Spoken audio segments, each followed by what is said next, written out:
Hello guys, baga nagaan gara YouTube channel kiyyaa deebitan jecha arras mata-duree haaraa tokko isiniif qabadhee dhufeera. Mata-duree har'aa keessatti wanti ilaallu YouTube comment cufuu fi akkasumas notification bell keenya cufamuuf furmaanni isaa maal akka ta'e ilaalla. Viidiyoo amma argaa jirtan kanarratti commenting kiyya YouTubein automatically na jalaaf cufamee akkasumas yeroo namni subscribe na godhu jechuudha iddoo bell notificationitis cufamtee namni ol filachuu danda'u hin jiru jechuudha. Rakkoon kun maaliif akka nu mudatee fi akkasumas furmaanni isaa maal akka ta'e viidiyoo kana keessatti wal duraa duubaan isin agarsiisa. Viidiyoo kana haga dhumaa daawwachuun na wajji tura. Okay guys, rakkoon kun kan nu mudachuu danda'u yeroo nuti viidiyoo gara channel keenyaa irratti upload goonu yookaan fiinu dogoggora nuti settingii keessatti hojjennuun kan nu mudatudha. Kana sirreessuudhaaf jalqaba maal goona gara aappii studio kun akkuma agartan applicationii aappii studio gara Play Store keessa argachuu dandeessu.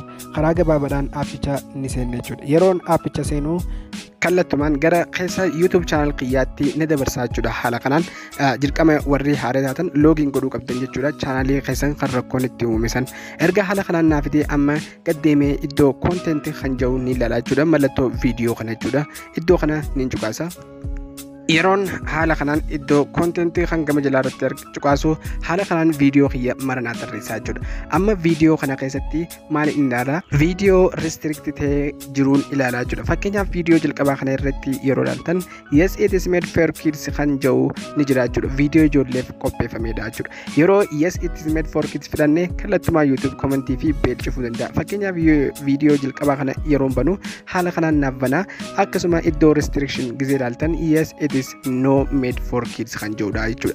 Viidiyoo haala kanaan yoo filattan ammoo kallattumaan commentii fi restrictioniin cufamaa jechuudha. Kana sirreessuudhaaf amma maal goona jalqaba irratti iddoo qalamaa kan gubbaa irratti argamtu kana ni cuqaafna. Yeroo iddoo qalamaa cuqaafnu haala kanaan naaf banaa jechuudha.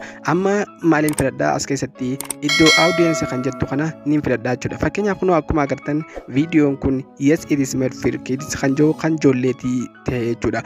Kanaaf sababa kanaaf YouTube cufee jira. Amma iddoo kana ni jijjiira. Yeroon iddoo audience kana filadhu wantoota lama naaf fidaa yes it is made for kids or it is no it is not made for kids kan nun jiru. Dirqama kan filachuu qabnu yeroo hunda kan jalaa kana jechuudha. No it is not made for kids kan jiru kana filachuu qabna jechuudha. Sana booda maal goona erga haala kanaan filannee sarara xiqqaa gama bitaa irratti argamtu iddoo baakkanaan irraa deebinaa. Sana booda ammoo iddoo save gama mirgaa irratti argamtu kanaan save goona jechuudha. Amma maal akka ta'u ni ilaallu iddoo save jettu kanaan yeroo save goonu viidiyoon keenya haala kanaan save nu ta'ee jira jechuudha. Amma kunoo haala kanaan restrictioniin nan taatee jirti jechuudha. Haala kanaan amma sirriitti goonee jirra. Amma as keessaa beemee viidiyoo reefusan karaa YouTubein haa waliin ilaallu. Amma as keessaa bee kallattumaan karaa aappii YouTube kiyyaa yeroon seenu haala kanaan yeroon seenu naaf banaa jechuudha. Viidiyoo reefusan search godheetiin ilaala jechuudha. Viidiyoo reefu restrict yookaan commentiinsaa hin daleenisan yeroon viidiyicha kunoo channelii kana search godhu kunoo viidiyoon jalqaba irratti argame jechuudha. Yeroon viidiyicha cuqaasu kunoo isa kana viidiyoon yeroon viidiyicha tuqaasu haala kanaan commentii fi akkasumas beeliin kiyyaas naaf banamee jira jechuudha. Akkuma agartan amma commentii namni kamiyyuu naaf kennachuu ni danda'a. Akkasumas namni subscribe godhee immoo iddoo bell notificationii banachuu ni danda'a jechuudha. Haala kanaan sirreessuu dandeenya. Jalamtoota koo akka irraa gammaddan abdiin qaba. Viidiyoon kun yoo isinitti tolee like godhuun akkasumas namoota birootiif share godhuu hin dagatinaadha.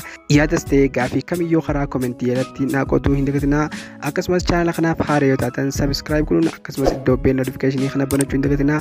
Viidiyoon nuti gadhiifnu nama hunda dura akka isin qaqqabuuf isin gargaara.